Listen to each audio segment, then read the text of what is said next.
Alaska covers 665,000 square miles, making it the largest state in the U.S. Every year, it brings about $5 billion into the federal budget. It produces over 430 million barrels of oil annually and has yielded more than $80 billion worth of gold over time. All of this came from a deal in 1867 when Russia sold Alaska to the United States for just $7.2 million. But why did Russia give up such a massive asset? And the main question is, do Russians want Alaska back now? Let's find out. Russia discovered Alaska in 1741. The expedition was led by a Dane in Russian service, Vitus Bering. He crossed the Pacific Ocean, reached the coast of Alaska, and proved that Asia and America are separated by a strait. Nowadays it calls Bering Strait. Later, Russian hunters began actively exploring the coast, hunting sea otters and fur seals. In 1799, Russian Emperor Paul I signed a decree to create the Russian-American Company. It was a semi-governmental monopoly, essentially the Russian equivalent of the East India Company. The company managed all Russian territories in America, not only Alaska but also parts of California. It harvested furs, built forts, traded with local tribes, and even with China. The company's main base was Novo-Arkhangelsk, named after the Russian city Arkhangelsk in northern Russia. Today, Novo-Arkhangelsk is known as Sitka. The Russian-American Company brought Russia about $2 million a year in today's value. Back then, it was a huge amount of money. However, by the mid-19th century, the company began to decline. The animal population in Alaska had dropped significantly due to intensive hunting. Sea otters, once abundant along the Alaskan coast, were nearly wiped out, and to this day, they remain on the endangered species list. At the same time, maintaining the remote settlements in Alaska was becoming increasingly expensive for Russia. Forts had to be built and maintained, garrisons and workers supplied, and shipping goods across thousands of miles from Russia was both costly and risky. In addition, Russia lost the Crimean War in 1856, leaving the country weakened both militarily and economically. The war exposed the vulnerability of the Russian fleet and the empire's inability to effectively defend distant territories. Alaska was vulnerable to British forces in nearby Canada, as well as to the growing influence of the United States, which had already shown interest in the Northwestern territories. Russia realized that holding and developing Alaska under these conditions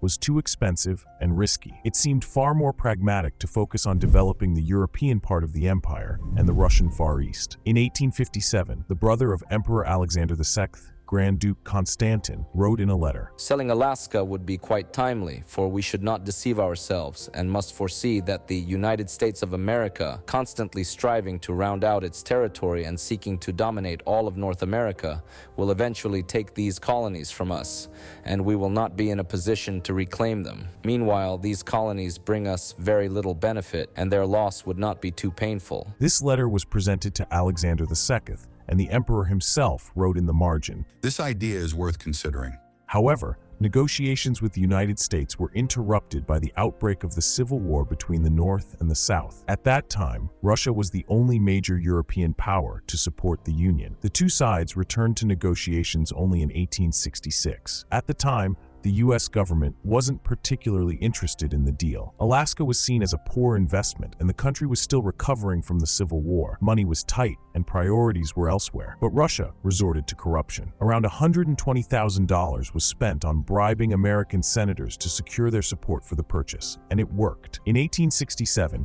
Russian Foreign Minister Alexander Gorchakov and Emperor Alexander II agreed to sell Alaska to the United States for $5 million. But expecting some bargaining, they asked for $7.2 million instead. To their surprise, the Americans quickly accepted the full asking price. On March 30th, 1867, Russia and the United States officially sealed the deal. The public reaction to the purchase of Alaska in the United States was intense and mostly negative. Newspapers mocked the deal, calling Alaska Seward's Folly and Seward's Icebox after U.S. Secretary of State William Seward. At the time, President Andrew Johnson was deeply unpopular and is still considered one of the worst leaders in U.S. history. Many Americans believed the country had wasted money on a useless block of ice with no valuable resources. Yeah, it sounds pretty funny now, doesn't it? Some political cartoons even showed Americans buying a land full of polar bears and walruses. Meanwhile, in Russia, the government tried to keep the news of the sale quiet, knowing that the public wouldn't take it well. Many people believed the government was simply giving away Russian land to foreigners. The criticism was so strong that officials reportedly spread a rumor in the press, claiming that Alaska wasn't actually sold, just leased to the Americans. Americans for 99 years. This rumor became so deeply rooted in Russia that many people still believe Alaska was never actually sold to the United States, only leased. The Russian rock band Lyuba, known for its patriotic songs and close ties with Vladimir Putin, released a song back in 1992 called "Don't Fool Around America." It includes lyrics like, "Don't fool around, America. We won't hurt you. Just listen up. Give back our little land. Alaska, give back our motherland. Give it back." Then, in 2022, the Speaker of the Russian Parliament, Vyacheslav Volodin, stated, А Америка пускай всегда помнит, там есть часть ее территории, Аляска. Вот когда они начинают пытаться распоряжаться нашими ресурсами за границей, прежде чем это делать, подумают, что нам есть что тоже возвращать. Shortly after, banners appeared in the Russian city of Krasnoyarsk reading, "Alaska is ours." Of course, today Russia doesn't have the means, or much real desire, to reclaim land it once sold to America. But given the current global political climate and the fact that Alaska is rich in oil, gas, and gold, it's not hard to imagine that Russia might be tempted to reclaim former territory if the US ever grew too weak to defend its borders.